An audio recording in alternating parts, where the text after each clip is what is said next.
Hi friends, आप सभी कैसे हो। आशा करता हूँ कि आप सभी अच्छे होंगे। आपका हमारे channel VK Jatol current affairs classes में स्वागत है। आज के इस वीडियो में हम 20 और 21 अगस्त 2023 के मुख्य करंट अफेयर्स और उनके एक्सप्लेन के बारे में चर्चा करेंगे। प्रश्न नंबर 1, हाल ही में किस आयोग ने फ्लडवॉच मोबाइल ऐप लॉन्च किया है। दोस्तों, आपका सही आंसर केंद्रीय जल आयोग ने होगा। व्याख्या। केंद्रीय जल आयोग के अध्यक्ष कुशवेंद्र बोहरा ने मोबाइल ऐप फ्लडवॉच लॉन्च किया। ये वास्तविक समय के आधार पर 7 दिनों तक बाढ़ की स्थिति और पूर्वानुमान से संबंधित जानकारी प्रदान करने में मदद करेगा।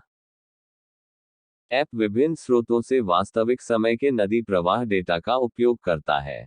ये निकटतम स्थान पर बाढ़ का पूर्वानुमान भी प्रदान करता है। केंद्रीय जल आयोग CWC के अध्यक्ष कुशवेंद्र बोहरा ने कहा कि फ्लडवॉच ऐप 23 राज्यों और केंद्र शासित प्रदेशों में वास्तविक समय में बाढ़ अपडेट भेजने के लिए 338 स्टेशनों से डेटा एकत्र करेगा। उपयोगकर्ता सीधे मानचित्र से स्टेशन का चयन करके CWC बाढ़ पूर्वानुमान 24 घंटे तक या बाढ़ सलाह 7 दिनों तक की जांच कर सकते हैं या खोज बॉक्स में स्टेशन का नाम भी खोज सकते हैं।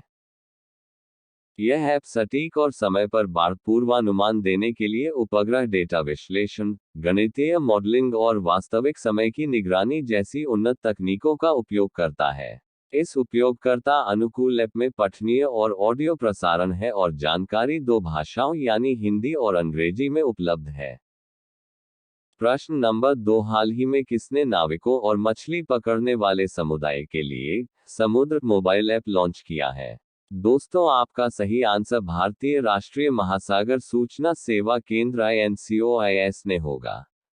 व्याख्या। पृथ्वी विज्ञान मंत्रालय MOAS के तहत भारतीय राष्ट्रीय महासागर सूचना सेवा केंद्र INCOIS एक नया मोबाइल एप्लीकेशन समुद्र लेकर आया है।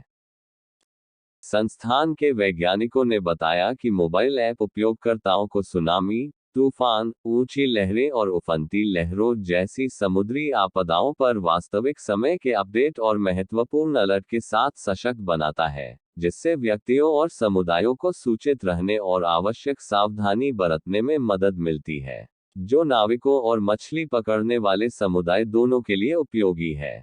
यह मछली पकड़ने वाले समुदाय के लिए विशेष रूप से फायदेमंद होगा क्योंकि यह संभावित मछली पकड़ने के क्षेत्र PFZ सलाह का प्रसार करता है, जो उन्हें संभावित मछली एकत्रीकरण स्थानों के लिए मार्गदर्शन करेगा।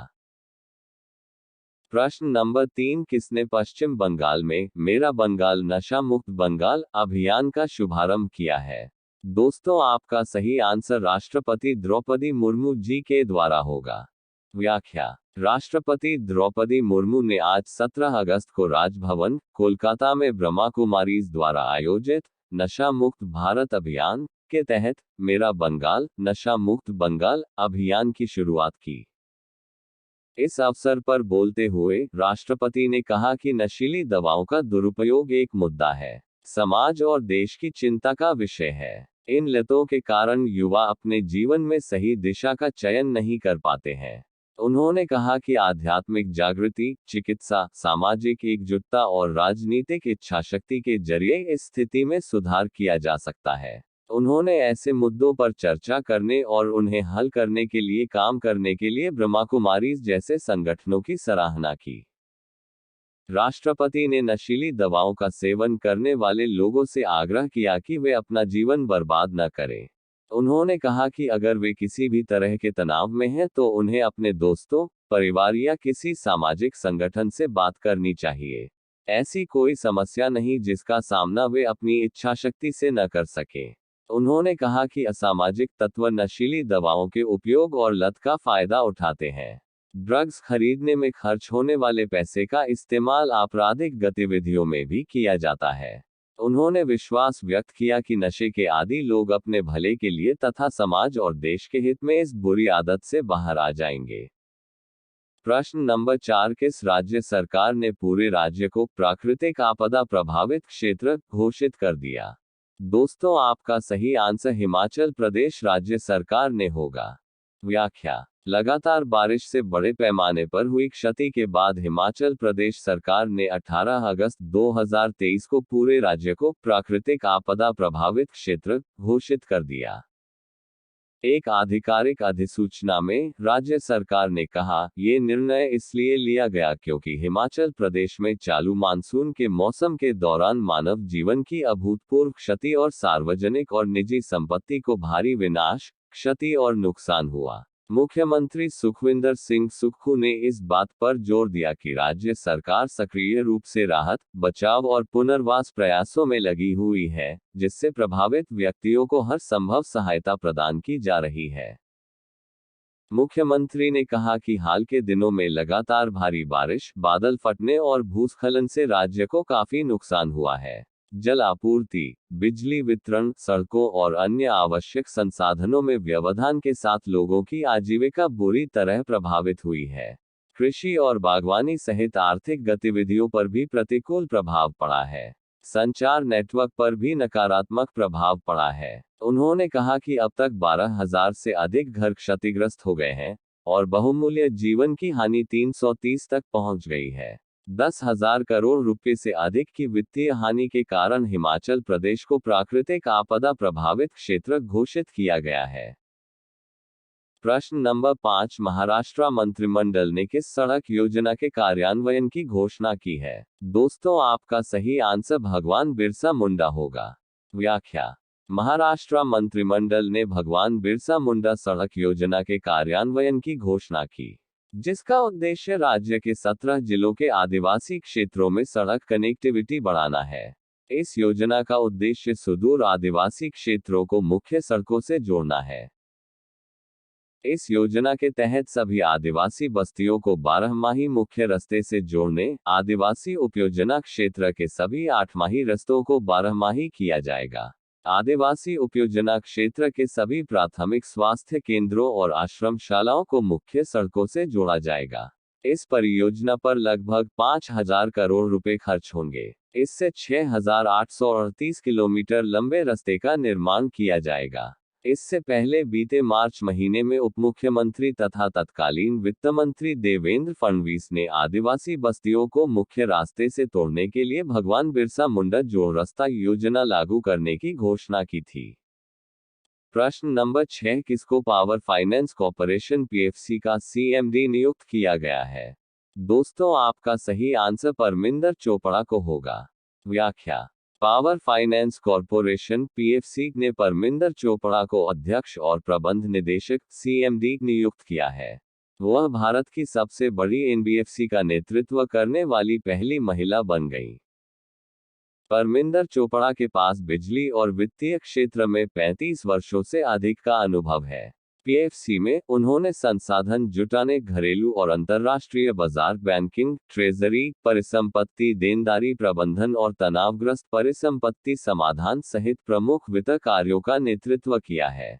उनके पूर्व अनुभव में एनएचपीसी और power grid corporation of India जैसे बिजली क्षेत्र की बड़ी कंपनियों में कार्य शामिल है।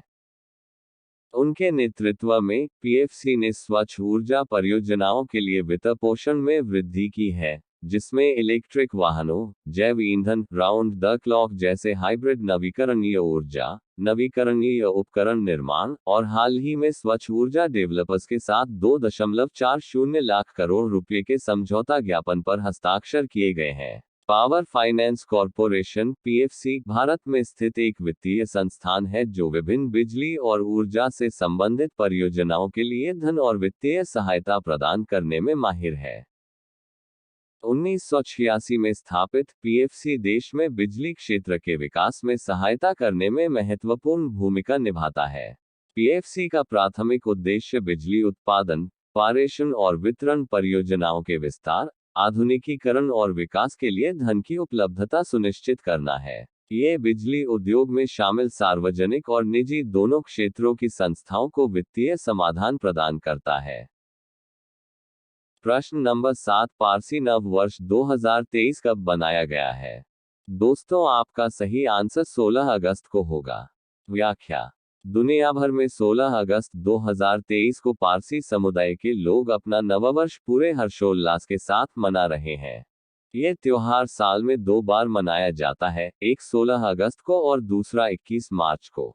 दरअसल नवरोज एक फारसी शब्द है जो नव और रोज से मिलकर बना है। पारसी समुदाय के नववर्ष को नवरोज कहा जाता है। नवरोज में नव का अर्थ होता है नया और रोज का अर्थ होता है दिन। इसलिए नवरोज को एक नए दिन के प्रतीक के रूप में उत्सव की तरह मनाया जाता है। नवरोज का उत्सव पारसी समुदाय में पिछले 3000 साल से मनाया जाता रहा है। मान्यताओं के अनुसार पारसी धर्म को मानने वाले लोग नवरोज का पर्व राजा जमशेद की याद में मनाते हैं। अंग्रेजी कैलेंडर के अनुसार वैसे तो एक साल में 365 दिन होते हैं, लेकिन पारसी समुदाय के लोग 360 दिनों का ही साल मानते हैं। साल के आखिरी 5 दिन गाथा के रूप में मनाए जाते हैं। यानी इन 5 दिनों में परिवार के सभी लोग अपने पूर्वजों को याद करते हैं। कहा जाता है कि करीब 3000 साल पहले पारसी समुदाय के एक योद्धा जमशेद ने पारसी कैलेंडर की स्थापना की थी। तब से आज तक लोग इस दिन को नए साल के रूप में मनाते हैं। प्रश्न नंबर 8, एडीबी किस राज्य में बाल विकास योजना के लिए 4.05 करोड़ डॉलर का कर्ज देगा? दोस्तों, आपका सही आंसर मेघालय राज्य में होगा। व्याख्या: एशियाई विकास बैंक एडीबी ने मेघालय में एकीकृत प्रारंभिक बाल विकास ईसीडी योजना और मातृत्व मानसिक स्वास्थ्य कार्यक्रम के लिए 4.05 करोड़ डॉलर कर्ज को मंजूरी दी है। इसके अंतर्गत मेघालय में आंगनवाड़ी केंद्रों के माध्यम से घरों में रहने वाले बच्चों 1.5 साल तक के और विभिन्न केंद्रों में रहने वाले बच्चों 1.5 साल से 6 साल तक की देखभाल व्यवस्था को मजबूती मिलेगी।